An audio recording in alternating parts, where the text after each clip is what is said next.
এই 4টে ভুলের জন্য বহু লোকের এসআইআর ফর্ম বাতিল হয়ে যাবে। আজ 11ই ডিসেম্বর এসআইআর ফর্ম জমা দেওয়া ও আপলোড করার শেষ তারিখ। আগামী 16ই ডিসেম্বর এসআইআর ফর্মের বা তালিকার ড্রাফট লিস্ট বেরোবে। ইতিমধ্যে ইলেকশন কমিশনের মত অনুযায়ী অন্তত 62 লক্ষ নাম বাদ হয়ে গেছে। আগামী 4-5 দিনের মধ্যে এই সংখ্যাটা 90 লক্ষের উপরে ছাড়িয়ে যাবে বলে আশঙ্কা করা হচ্ছে। এই 4টে ভুলের জন্য বহু লোকের এসআইআর ফর্ম বাতিল হয়ে যাবে। সবথেকে প্রধান কারণটা হলো, আপনি যদি 2002 সালে আপনার মা বাবার রেফারেন্স নিয়ে আপনার এসআইআর ফর্মটা ফিল আপ করেন এবং আপনার মা বাবার সঙ্গে যদি আপনার বয়সের পার্থক্য 45 বছরের বেশি এবং 18 বছরের কম হয়, তাহলে আপনার এসআইআর ফর্মটি বাতিল হয়ে যাওয়ার সম্ভাবনা রয়েছে। এছাড়া 2025 সালের ফাইনাল যে ভোটার লিস্ট রয়েছে, সেই ভোটার লিস্টে আপনার বাবা মার যে তথ্য রয়েছে, সেই তথ্যের সঙ্গে যদি এসআইআর ফর্মের দেওয়ার তথ্য না মেলে, তাহলেও আপনার ফর্ম বাতিল হয়ে যাবে। এছাড়া 2002 সালের ভোটার লিস্টে যাদের নাম আছে এবং সেই সময় তাদের বয়স যদি 60 বছর বা তার বেশি হয়, তাহলে তাদের দিকেও বাড়তি নজর দেখানো হবে। এছাড়া 2002 সালে যাদের বয়স 60 বছর বা তার বেশি ছিল, তারা যদি 2025 সালে ফর্মটা ফিল আপ করে থাকে এসআইআরের, তাহলে তাদের দিকেও বাড়তি নজর দেওয়া হবে।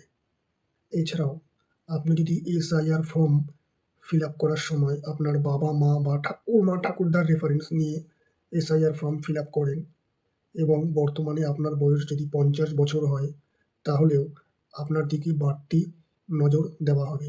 তার কারণ, যদি এই মুহূর্তে আপনার বয়স 50 বছর হয়, তাহলে 2002 সালে হিসাব করলে আপনার বয়স 27 বছর হওয়ার কথা।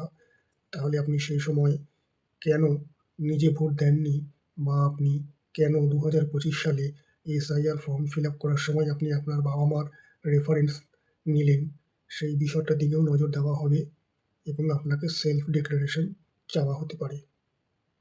এছাড়াও আরও অনেকগুলো আনুষঙ্গিক কারণ রয়েছে, যেমন 2021 ও 2024 সালে যে সমস্ত স্পর্শকাতর বুথ ছিল, সেই সমস্ত বুথগুলোর এসআইআর ফর্মের দিকে বাড়তি নজর দেওয়া হবে এবং জন্ম, মৃত্যু, রেশন কার্ড বাতিল, এই সমস্ত যে তথ্যগুলো ইলেকশন কমিশনের কাছে আছে, সেই কমিশনের তথ্যগুলোর সঙ্গে বর্তমান তথ্য মিলিয়েও প্রচুর নাম বাদ যাবে। এছাড়া ধরুন 2002 সালে আপনার বয়স যদি 25 বছর বা তার বেশি হয়, তাহলে সেই সময় কেন ভোটার তালিকায় আপনার নাম উঠল না বা কী অসুবিধা ছিল, সেই বিষয়ে তদন্ত করতেও বিএলওরা আপনার বাড়িতে আসবে। সে সময় আপনি যথাযথ এবং কারণ না দেখাতে পারলে আপনার নামটা বাতিল হয়ে যাওয়ার সম্ভাবনা রয়েছে।